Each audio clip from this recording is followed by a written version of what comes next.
So why ultrasound works so well and can work with uh, bloodborne pathogens is, again, as Will said, we create a cavitation bubble. So it is a bubble that is about 50 microns. So if you were to pluck a hair and look at the diameter of your diameter of your hair is maybe 100 to 150 microns in diameter. So our bubble that we're creating with this equipment is probably 40 to 50 microns. It's not like you can see the bubble, but you can hear the effects of it, which you'll see, or you'll hear shortly. And you won't see the actual bubble, but you'll see the water moving. So we're not technically vibrating the water or moving the water. We're creating a bubble. We're creating, in a tank like this, we're creating probably 800,000 bubbles per minute in that tank. And these little microscopic bubbles are imploding on a surface and they're pulling the dirt out. So not only are we cleaning the exterior, we can go into areas, crevices that you can't get into with a brush very effectively. You can do it. It takes a lot longer, but it's not as effective as that bubble that can literally penetrate blind holes, threads, and that's why equipment like this is used in the medical field so much, or in the semiconductor industry, because you have to be absolutely perfectly clean when you're building a microprocessor chip. So that's really the technology behind it. And so pretty much, again, any of the hard components that you might have, that you might wear or in the fire station, all of this can be cleaned ultrasonically very efficiently. So a couple of the things that we want to talk about is chemistry is really key. So there's a couple of things that are key.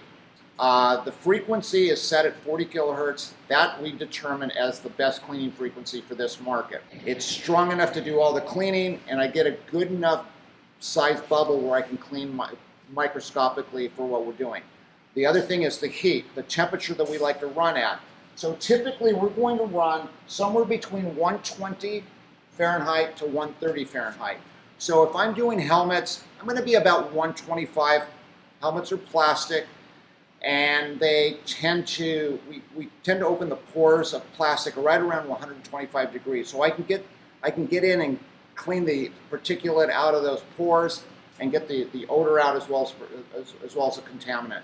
If I'm talking metal, I can go a little hotter on metal. Frankly, I could even go 140 even with certain items, and I'm not going to damage it. 120 is the low end that I don't want to clean at. So you need good hot water. If you're cleaning in cold water, it can be done, just takes much longer. And then the chemistry is really the key.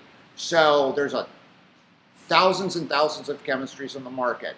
And the key is with NFPA 1851, the pH coming out of the container has to be below a certain pH level.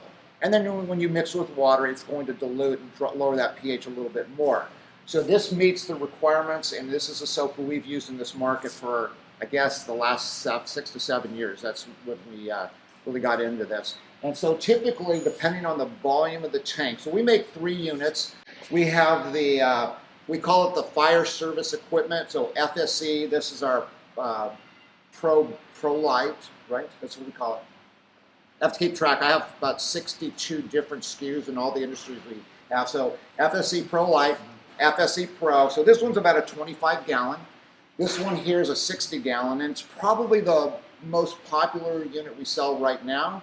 And then over to my right is the FSE Pro Plus, and that is roughly about a 90 gallon of liquid. So it's a little more capacity, but liquid volume is what you care about.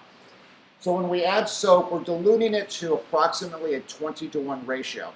So if I have a 60-gallon tank, 20-30 to 1, I'm going to go about 2.5 gallons. So I'm going to be a little higher, but it's an easy dilution because I'm selling this container 2.5 gallons, so it's just easy to empty the bucket. So the soap's really key. Could you use other soaps? Absolutely. Will they all work? Not necessarily. Some chemistries don't work in an ultrasonic tank because maybe they don't cavitate well. An example is if you threw bleach in the tank. And mechanically the machine's working, but you won't cavitate a bubble because I don't have enough tensile strength in the water. So that's part of it. I have to have a certain amount of surfactants. You'll also find that after you've washed a few pieces of gear, the machine will actually sound a little stronger and actually will mechanically have a little more bite. It'll have create a bigger bubble. And if you look at the bath after a few pieces of gear, bath's going to be pretty dark. It's going to be black. That's not a problem. It's the pH that's the key.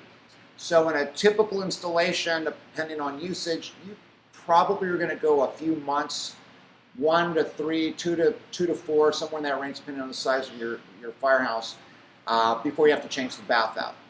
And there are filters on the back, on the end of the machine that we'll show a little later on, and those need to be changed out maybe again every couple of months, and then filter and circulate the bath so that bath is still going to be dark, but we're filtering out the heavy contaminants so that we can get a little bit longer life out of the soap. Occasionally, once a month, monitor your pH, and as long as you're in a particular range, everything's good.